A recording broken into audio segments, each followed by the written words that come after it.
में बात अब होगी आतंकी तैमूर राणा की, जिससे आज फिर पूछताछ होगी और एनआईए हेडक्वार्टर में तैमूर राणा से इनफैक्ट पूछताछ हो रही है। एनआईए की स्पेशल टीम तैमूर राणा से पूछताछ कर रही है। कल तैमूर राणा से 4 घंटे पूछताछ हुई थी और अभी खबर यह है कि तैमूर राणा से अभी भी पूछताछ लगातार चल रही है। सवाल कई हैं कि क्या स्लीपर सेल नेटवर्क बनाने की तैयारी थी, हापुड़, आगरा, मेरठ में रुकने का आखिर क्या मकसद था।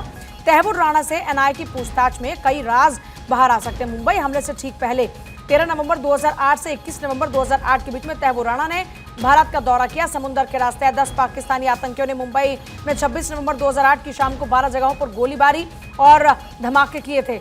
आतंकी तैमूर राणा से पहले दिन की पूछताछ में बड़ा खुलासा होता है। तैमूर राणा ने लश्कर समेत कई कैंप्स का दौरा किया था। पाकिस्तान आर्मी की वर्दी में लश्कर कैंप गया था। तैमूर राणा के साथ में आईएसआई के लोग भी थे।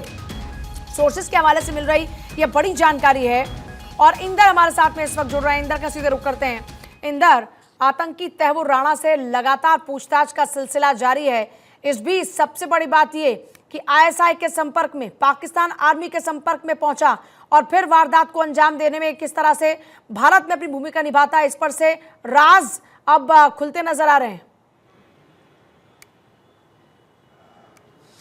पूजा, बिल्कुल देखिए, अगर हम बात करें आतंकी तैमूर राणा से, इस वक्त एनआईए हेडक्वार्टर में आज दूसरे दिन की जो पूछताछ है वो शुरू हो चुकी है और पहले दिन की जो पूछताछ हुई थी पूजा, आतंकी तैमूर राणा ने कई अहम खुलासे किए हैं। हालांकि देखिए, जो हमारे सूत्र बताते हैं, आतंकी तैमूर राणा ने बहुत ज्यादा जांच में सहयोग नहीं किया था, लेकिन कुछ अहम खुलासे जरूर कल की जांच में हुए हैं। तैमूर राणा ने यह माना है कि वो आर्मी की ड्रेस में लश्कर के जो कैंप्स हैं, सीमा से लगे हुए कोऑर्डिनेट्स जो हैं, वहां पर वो गया था, उसने विजिट की थी और आर्मी की ड्रेस में उसने वहां पर विजिट की थी। तो देखिए, आईएसआई के संपर्क में था पूजा, ये साफ हो गया है। और सबसे बड़ी बात यह है कि देखिए, जिस तरीके से 26/11 का जो पूरा हमला हुआ, पूरा देश दहल गया था। मुंबई में 160 से ज्यादा लोगों की जान चली जाती है, 300 से ज्यादा लोग घायल होते हैं और अब जो आतंकी तैमूर राणा है पूजा, वो एनआईए हेडक्वार्टर में है, एनआईए की कस्टडी में है। 18 दिन की कोर्ट से रिमांड मिली है और एनआईए इन्हीं चीजों को आइडेंटिफाई करना चाह रही है कि आखिरकार वो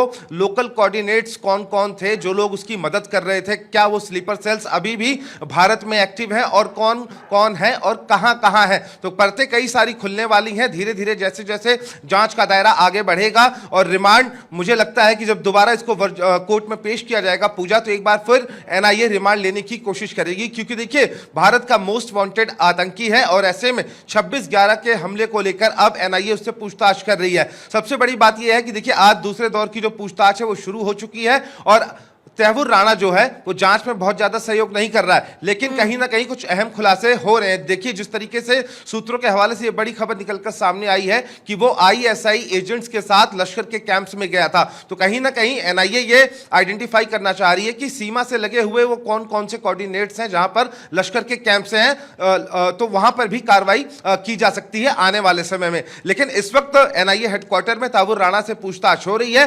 12 सदस्यीय जो टीम है वो तैमूर राणा से पूछताछ पूजा इस पूरे मामले में कर रही है। बड़ी बात यह है कि देखिए, दिल्ली, पुष्कर, हापुड़, ऐसी कई जगह हैं जहां पर तैमूर राणा ने रेकी की थी। तो किन लोगों ने उसकी मदद की थी, किन के थ्रू वो यहां पर पहुंचा था और क्या दिल्ली में भी उसके स्लीपर सेल्स के नेटवर्क हैं, क्या हापुड़ में भी कुछ लोग हैं जो उसकी मदद करना चाहते थे और कहां कहां की रेकी की थी, किन वजह से की थी, क्या कोई आगामी 26/11 के बाद भी इनका कोई प्लान था भारत में किसी हमले का। तो कई सारे सवाल हैं जिनको लेकर एनआईए इस वक्त उससे पूछताछ कर रही है और मुझे लगता है कि जैसे जैसे पूजा जांच आगे बढ़ेगी तो कई और अहम खुलासे हो सकते हैं। पूजा, जाहिर तौर पर कई और अहम खुलासे हो सकते हैं। अगर आज की पूछताछ की बात करते हैं तो आज की पूछताछ के सवालों का अगर जिक्र करें तो क्या रह सकता है, क्या संभावित तौर पर हो सकता है पूछताछ में आज? देखिए पूजा, सबसे पहले भारत 24 ने ही ये ब्रेक किया था। जो हमारे सूत्र बता रहे हैं कि आज जो स्लीपर सेल्स का पूरा मॉड्यूल है भारत में, उसको लेकर तैमूर राणा से पूछताछ की जा रही है, क्योंकि वो जो स्लीपर सेल्स हैं उन लोगों ने काफी मदद की थी 26/11 हमले से पहले। पूरी प्लानिंग में वो मॉड्यूल्स भी शामिल थे। तो ऐसे में तैमूर राणा से स्लीपर सेल्स मॉड्यूल को लेकर इस वक्त जो हमारे सूत्र बता रहे हैं एनआईए हेडक्वार्टर में, उससे पूछताछ चल रही है और मुझे लगता है जब पूछताछ खत्म होगी तो जरूर हम पता करने की कोशिश करेंगे कि तैमूर राणा की तरफ से क्या कुछ जवाब जो है वो एनआईए के आला अधिकारियों को दिया गया है। क्योंकि देखिए, परतें बहुत सारी हैं, खुलना बाकी है और ऐसे में आज ये देखने वाली बात होगी क्या आज वो जांच में सहयोग कर रहा है। क्या वो जिस तरीके से उसने कल अपनी सेहत का हवाला दिया, उसने बोला कि मेरी तबीयत ठीक नहीं है, अब ये देखने वाली बात होगी कि आज की पूछताछ में क्या कुछ निकलकर सामने आता है। चलिए ठीक है, बहुत ही शुक्रिया आपका फिलहाल पूरी जानकारी के लिए।